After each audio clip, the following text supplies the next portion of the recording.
America ও এর মিত্রদের আধিপত্য রুখতে চীনকে সঙ্গে নিয়ে আলাদা জোট গড়ে তুলেছে রাশিয়া। মার্কিন জোটের বিরুদ্ধে যে কোনো সংকটে হাতে হাত মিলিয়ে ঐক্যবদ্ধ রাশিয়া এবং চীন। এই দুই দেশের সম্পর্ক এতটাই ঘনিষ্ঠ যে নিজেদের ভূখণ্ডে একে অন্যের সেনাদের প্রশিক্ষণ দেওয়ার ঘটনা সামনে আসে। কয়েক মাস আগে এই বিষয়টি সামনে আসতেই আমেরিকা ও এর মিত্রদের মধ্যে চরম উদ্বেগ তৈরি হয়। বার্তা সংস্থা রয়টার্স বলছে, চীনের মাটিতে গোপনে রুশ সেনাদের সামরিক প্রশিক্ষণ দেওয়ার বিষয়টি গত বছর ব্যক্তিগতভাবে অনুমোদন করেছিলেন রুশ প্রেসিডেন্ট ভ্লাদিমির পুতিনের প্রতিরক্ষামন্ত্রী আন্দ্রেই বেলুসভ।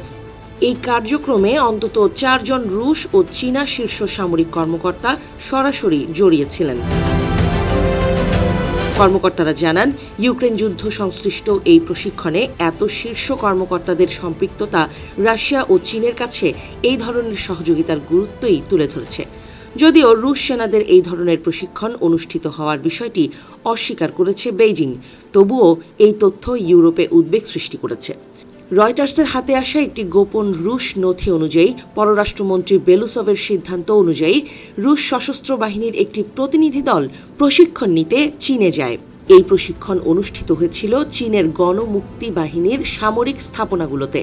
গত বছরের নভেম্বর মাসে বেইজিংয়ের একটি সামরিক স্থাপনায় 3 সপ্তাহব্যাপী তেজস্ক্রিয় রাসায়নিক ও জৈবিক সুরক্ষা বিষয়ক একটি প্রশিক্ষণ অনুষ্ঠিত হয়। চীন প্রায় 200 রুশ সামরিক সদস্যকে প্রশিক্ষণ দিয়েছিল বলে দাবি করা হয়। তাদের মধ্যে কয়েকজন রুশ সদস্য পরে ইউক্রেন যুদ্ধে অংশ নেন।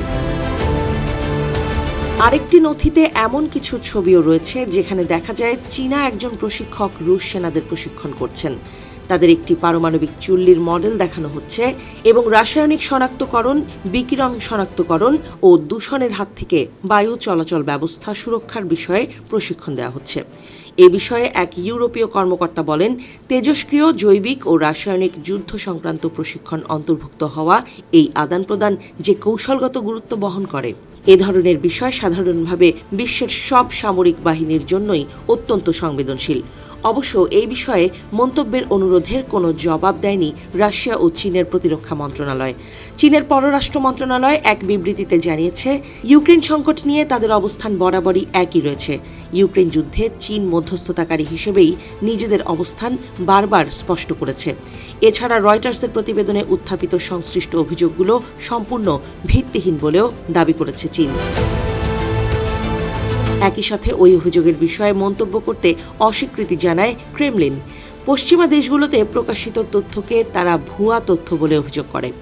ইউরোপীয় ইউনিয়নের পররাষ্ট্রনীতি বিষয়ক প্রধান কাজা কালাস লেন ব্রাসেলস নিজেদের মাধ্যমে নিশ্চিত হয়েছে যে এই প্রশিক্ষণ অনুষ্ঠিত হয়েছিল।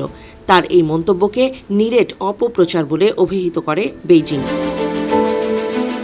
2002 সালে ইউক্রেনে রাশিয়া আগ্রাসনের পর থেকে ইউরোপীয় দেশগুলো রাশিয়াকে নিজেদের প্রধান নিরাপত্তা হুমকি হিসেবে বিবেচনা করছে।